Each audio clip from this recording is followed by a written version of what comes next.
Avis vascular centre మన దేశంలోనే the best varicose vein hospital. అంటే మీరు కష్టపడి వచ్చారు, స్ట్రగుల్ అయ్యి వచ్చారు ఫీల్డ్లోకి.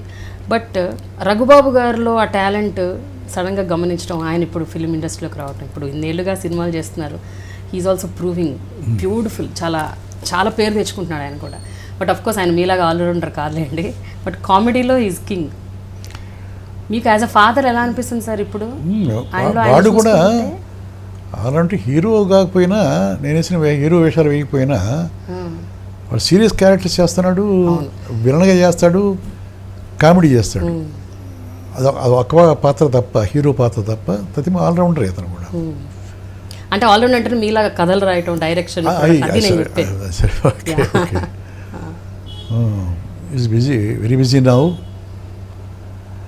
నేను అతను ఆర్టిస్ట్ అని చెప్పి అనుకోవాలి అసలు ముందు, నాకు తెలియదు. పక్కన వాళ్ళ ఫ్రెండ్స్ దగ్గర జోక్ వేయటం అవి చేయటం చేస్తుంటే వాళ్ళు ఎంకరేజ్ చేశారు, ఎందుకురా అంత బ్రహ్మాండంగా టైమింగ్ ఉంది నీకు, ఆ సీరియల్స్లో చేయొచ్చు కదా అని చెప్పంటే ఇక్కడికి వచ్చిన తర్వాత మొదలెట్టాడు. షిఫ్ట్ అయిన తర్వాత సీరియల్స్, ఆ సీరియల్స్ చేసిన తర్వాత బాగా చేస్తున్నాడు అని చెప్పని వాళ్ళ ఫ్రెండ్స్ ఏం చేశారంటే ఆ మొరార్లో ఇంట్రడ్యూస్ చేశారు కృష్ణవంశీకి. అక్కడి నుంచి బన్నీ, ఆది, అట్లా 4-5 పిక్చర్లు హిట్ కావటం, ఈ క్యారెక్టర్లు ఇది కావటం. ఈయన బిజీ అయిపోయాడు. బిజీ అయిపోయి ఈయన కంటిన్యూస్ అప్పటి నుంచి ఇప్పుడు దాకా ఇప్పుడు 300 దాటినాయి. అవును, ఆల్మోస్ట్ మీలో సగం మీ తీసిన సినిమాలు. మీరు రఘుబాబు గారు ఎన్ని సినిమాల్లో చేశారు కలిసి? 30 పైనే ఉన్నాయి. 30 పైన ఉన్నాయా? Okay, wonderful. ఏ క్యారెక్టర్ నచ్చుతుంది సార్ మీకు రఘుబాబు గారి సినిమాల్లో? రఘుబాబు గారి సినిమాల్లో మీకు బాగా నచ్చిన సినిమాలు ఏమిటి? బన్నీ కూడా బన్నీ ఇష్టమా? ఆది, బన్నీ, ఇది మొన్న సినిమాలు కూడా నాకు ఖైదీ నంబర్ 150 ఇష్టం. అది కూడా బాగా చేశాడంటగా. చాలా బాగా. మీరు చూడలేదా? ఇంకా నేర్చుకోవట్లా. అది బాగానే ఉందా? చాలా బాగా చేశారు ఆ సినిమా. ఇది కూడా పా లెటర్ పలకదు, పర్ఫార్మెన్స్. ఇప్పుడు రామదాసులో కూడా చేశాడు, నమ్మ వెంకటేశ్వర చేశాడు. రామదాసులో కూడా ఇది పలకదు. అవును, రామదాసు. అయితే బోసుబాబు గారిని మీరు హీరో అవుతాడు, సినిమాలో రాణిస్తాడు అనుకున్నారు, బట్ ఆయన అవ్వలేదు. డెఫినెట్గా అయ్యేవాడు వాళ్ళు చేసిన పనికి. ఆ తర్వాత 4-5 సినిమాలు చేశాడు. అదే మన కిచక్ కూడా చేశాడు. ఇప్పుడు సీరియల్స్ చేస్తున్నారు, 2-3 సీరియల్స్. ఇప్పుడు కొంచెం టెలివిజన్ వైపు ఎక్కువ వెళ్ళిపోయారండి. సార్ లేటెస్ట్ మూవీ బాహుబలి కోసం వెయిట్ చేస్తున్నారా మీరు కూడా? డెఫినెట్గా. అవునా? ఎందుకు వెయిట్ చేస్తున్నారు? కట్టప్ప ఎందుకు చంపాడన్నా బాహుబలిని తెలుసుకోవడానికి? కట్టప్ప ఎందుకు చంపాడు, అటు చంపాడు అది కాదు కదా. టెక్నికల్గా విపరీతమైన పేరు ప్రఖ్యాతులు మన తెలుగు సినిమా తీసుకొచ్చింది కదా బాహుబలి. మేము ఈ గ్రాఫిక్స్ లేనప్పుడే శివగర్జన, రణరంగం, జానపదాలు తీసాం కదా. బెంగళూరులో తీసా రణరంగం. 14 బడల్లో ఒక పెద్ద దూరం పెట్టి కోట తలుపులు బ్రేక్ చేయించా. ఆ కోట వేయించి యారోస్ తోటి మా జనం మీద వాళ్ళు బాణాలు వేయటం, చచ్చిపోవటం, వీళ్ళు ఇక్కడి నుంచి బాణాలు వేయటం ఈ కోట మీదకి బాహుబలి చూపించినట్టుగా వార్ సీన్స్. ఒక ఒడిశాలలో ఇంత పెద్ద బండలు ఇటుకి కోటల నుంచి కొడితే అక్కడ నుంచి పడతాయి. అవి అప్పట్లో నేను పెట్టా ఇది వార్లో. అవన్నీ గ్రాఫిక్స్ లేవు మాకు. ఇవాళ 100 మందిని పెడితే 1000 మంది చూపించవచ్చు కదా. 1000 మంది పెడితే 4000 మంది చూపించవచ్చు. ఇప్పుడు అంతా టెక్నాలజీ. అప్పుడు ఏ టెక్నాలజీ లేకుండా మేము అంత పెద్ద క్లైమాక్స్లు తీసాం. శివగర్జన జైపూర్లో తీసా, రియల్ ఫోర్ట్లో. 160 గుర్రాలు, 600 మంది జూనియర్ ఆర్టిస్టులు మొత్తం తీసుకెళ్ళి వీళ్ళందరినీ ఢిల్లీలో, మన రాజస్థాన్ ఉదయ్పూర్, జైపూర్లో అందరూ ఉండి హోటల్స్లో పొద్దున్న బయలుదేరి 40 కిలోమీటర్స్ పోయేవాళ్ళం ఇది కోట దగ్గరికి. అక్కడ షూటింగ్, 160 గుర్రాలు, క్లైమాక్స్లో 600 మంది జూనియర్ ఆర్టిస్టులు, వాళ్ళ డ్రెస్సులు, వారు. అప్పుడే తీసాము. ఇప్పుడు 78. ఎన్ని కష్టాలు పడ్డాం. అది ఆ రోజు లేవు ఈ గ్రాఫిక్స్. ఇప్పుడు ఆకాశంలో ఎగురుతున్నారు, కొండల మీద ఎగురుతున్నారు, జలపాతాలు ఎగురుతున్నారు, చెట్లు పట్టుకుని ఏలాడుతున్నారు కదా అవును. బాహుబలిలో. అప్పుడు అప్పుడు అప్పుడు రియల్ ఏం చేయగలమో అదే చూపించాలి. వాళ్ళ ఫైట్లు కొడితే వాడు కొడితే 10 మంది ఆ ఆకాశంలో ఎగిరి అక్కడ పడతారు అవును. ఒక తనుకి, అంతే కదా. అసలు సాధ్యం, అది సాధ్యం వద్దా? Unnatural things. బట్ జనానికి ఎదిరి చూపిస్తున్నారు కాబట్టి వాళ్ళు చూస్తున్నారు. బట్ బాహుబలి కోసం అయితే మీరు వెయిట్ చేస్తున్నారు. అందరూ వెయిట్ చేస్తున్నారు, అందరూ. సార్ ఫైనల్గా ఒక విషయం చెప్పండి సార్. ఎన్నో స్ట్రగుల్స్ ఫేస్ చేశారు, ఎన్నో ఛాలెంజెస్ ఎదుర్కొన్నారు. కొన్ని రోజుల్లో పస్తులున్న రోజులు ఉన్నాయి, భోజనం లేని రోజులు ఉన్నాయి, వైశాలు దొరక్క ఇంట్లో ఏం చేయాలో చెప్పుకొని రోజులు ఉన్నాయి. ఇవన్నీ భరిస్తూ భరిస్తూ భరిస్తూ ఒక స్థాయికి వచ్చారు.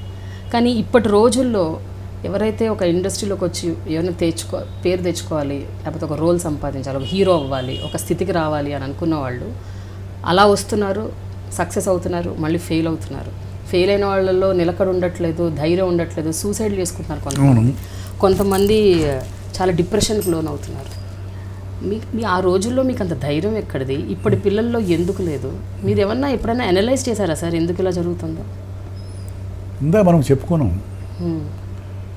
అవగాహన లోపం, అవగాహన లేదు. వాళ్ళు రావడంతో సులభంగా చాలా తేలిగ్గా అవకాశాలు వస్తున్నాయి. దాంతో కూడా ఊహాగానాలు ఎక్కువైపోతున్నాయి. మేము ఇతని షార్ట్ పీరియడ్లో చిరంజీవి అవుతాం, కృష్ణ అవుతాం, ఒక అర్జున్ అవుతాం అని చెప్పిన ఊహలు ఎక్కువ ఊహించుకుంటున్నారు. ఆ ఊహలకి వీళ్ళు అందటంలా 2 సినిమాలు 3 సినిమాలు అయిపోయిన తర్వాత ఆ వచ్చిన డబ్బుతోటి వీళ్ళు విలాసాలు బ్యాడ్ హ్యాబిట్స్ కూడా అవుతున్నారు. పక్కన చేరే భజంత్రీలు వీళ్ళని చెడగొడుతున్నారు. నువ్వు అంతటి వాడు అవుతావు, ఇంతటి వాడు అవుతావు అని చెప్పి వాడిని ఆకాశానికి ఎక్కుతున్నారు. ఆ ప్రలోభాలకి లోనైపోయి పక్క మాటలు విని వీళ్ళంతా ఊహించుకొని ఎక్కడో ఊహాలోకాల్లో తేలియాడుతూ చివరికి ఆశించింది రాకపోయేసరికి డిప్రెషన్ వస్తుంది. ఆ 4 డబ్బులు సంపాదించుకొని అయిపోతున్నాయి, అంతే కదా. ఆ తర్వాత ఏం చేయాలి? ఏం చేయడానికి అవకాశం లేదు. ఏదో ప్లాన్లు వేస్తున్నారు వాళ్ళు, ఎవరో ధనవంతుల బిడ్డల్ని ట్రాప్ చేయడానికి, ఇంకోటో.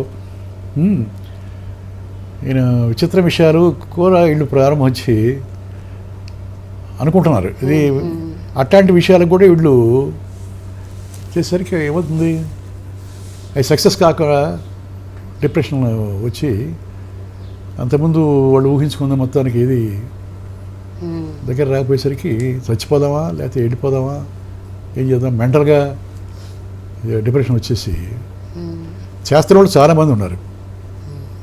అవునా కదా? యంగ్స్టర్స్ మన కళ్ళ ముందు ఎంతమంది చూసాం ఈ 10 సంవత్సరాల లోపల? ఎంతమంది వచ్చారు, ఎంతమంది వెళ్ళారు, ఎంతమంది ఉన్నారు? పుట్ల పగిలినట్టు పగిలారు, చీమల పుట్టలాగా వస్తానే ఉన్నారు. మరి ఇప్పుడు ఇవాళ శుక్రవారం ఎంతమంది విన్నాను, 8 సినిమాలు రిలీజ్ అయినాయి. ప్రతి వారం 8, 10 వస్తున్నాయి పోతున్నాయి. వీళ్ళంతా హీరోలుగా. మరి వాళ్ళేరి మళ్ళీ ఎక్కడ కనిపిస్తున్నారు? వెళ్ళిపోతున్నారు, వస్తున్నారు. అందువల్ల దానికి సొల్యూషన్ లేదు ప్రస్తుతం. లేదంటారా? సొల్యూషన్ లేదు. ఆ వచ్చినోడు జరుగుతున్న విషయాలు ఆకలింపు చేసుకుని ఎక్కడైనా ఒకటి తిరిగలడు ఉంటే వాడు బాగుపడతాడు తప్ప మెజారిటీ ఆఫ్ ది పీపుల్. అంటే ఏంటంటే సార్ మీలాగా ఎవరు ఆలోచించట్లేదు. అంటే ఇప్పుడు హీరో కాకపోతే విలన్ కాకపోతే క్యారెక్టర్, లేకపోతే ఏదో ఒక పాత్ర, మంచి పాత్ర పోషించాలి, అప్పుడు ఉండిపోతాం అని అనుకోవట్లేదు. హీరో అంటే ఇంకా హీరో అదే చెప్తున్నాయి. వాళ్ళ ఉద్దేశమే హీరో. వాడు కోతిమూతి అని కావచ్చు, కోముతి అని కావచ్చు, వాడు హీరో అనుకుంటాడు అంతే. ఆ హీరో అనుకుని ఒక సినిమా 2 సినిమాలు చేస్తాడు, అయిపోయిన తర్వాత ఆ హీరో వస్తేనే చేస్తానంటాడు. ఎట్లా కుదురుతుంది? How impossible. ఇవన్నీ ఈ కోరికలన్నీ ఎక్కువైనాయి. వాళ్ళకి ఆలోచన విధానం తప్పు. దాన్ని ఎవరు ఏం చేయలేము. కాకుండా అవకాశాలు కూడా తేలిగ్గా వస్తున్నాయి. అదే చాలా ఈజీ అనుకుంటున్నారు వాళ్ళు. మనకి రాకపోతాయా? ఇప్పుడు ఎవరి గురించో చెప్పక్కర్లా. ఇప్పుడు ఉదయకిరణ్ ఏమయ్యాడు? ఉదయకిరణ్ తరుణ్ ఎందుకు వెనక్కి తగ్గాడు? మంచి ఆర్టిస్టే కదా. కారణాలు ఏమిటో ముందు తెలియదు. Thank you so much sir. Okay. Interview finish చేసేలోపు ఒక మంచి డైలాగ్ చెప్పండి సార్ మీది, మీకు గుర్తున్న డైలాగ్. ఇంకో విషయం తెలుసు నీకు, మీకేం గుర్తుండవా మీరు చెప్పిన డైలాగ్? లోపల డైలాగ్ చెప్పి ఓకే అన్న తర్వాత బయటకు వచ్చి కుర్చీలో కూర్చుంటాం, మర్చిపోతారు. అంతే. మీరు రాసిన సినిమాలే కదా, మీ డైలాగులు మీకు గుర్తుండవు. అసలు ఏది గుర్తుండదు. ఆ సెట్లో ఉన్నంతసేపు గుర్తుంటాయి. ఆ. ఆ తర్వాత నా డైలాగ్ చాలామంది చెప్తారు, ఇది బయట మన డైలాగ్ మనకి జ్ఞాపకం ఉండదు. సో అందుకనే మీరు పీస్ఫుల్గా ఉన్నారు. అది చెప్తాను, అదే నేను చెప్పేది. క్యారీ ఫార్వర్డ్ చేయరు మీరు. బయటకు వచ్చిన తర్వాత ఓకే అన్నారు కదా, short 1 page dialogue, okay happy అని చెప్పి బయటకు వచ్చి కూర్చుంటాం. ఈ మళ్ళీ లోపల ఇది కెమెరా ఫాల్టో లేకపోతే ఇంకో లైట్ ఫాల్టో అని చెప్పని చూసుకున్న తర్వాత సార్ 1 మోర్ అని చెప్పాను, బయటకు వచ్చారనుకో ఇంకా మళ్ళీ చదవాల్సిందే మొత్తం. మళ్ళీ రికలెక్ట్ చేసుకోవటం, టక రీల్ తిప్పినట్టే ఏం చేసుకుని అబ్బా చెప్పాము మళ్ళీ వచ్చిందిరా బాబా అని చెప్పాను చెప్పుకోవటం. అది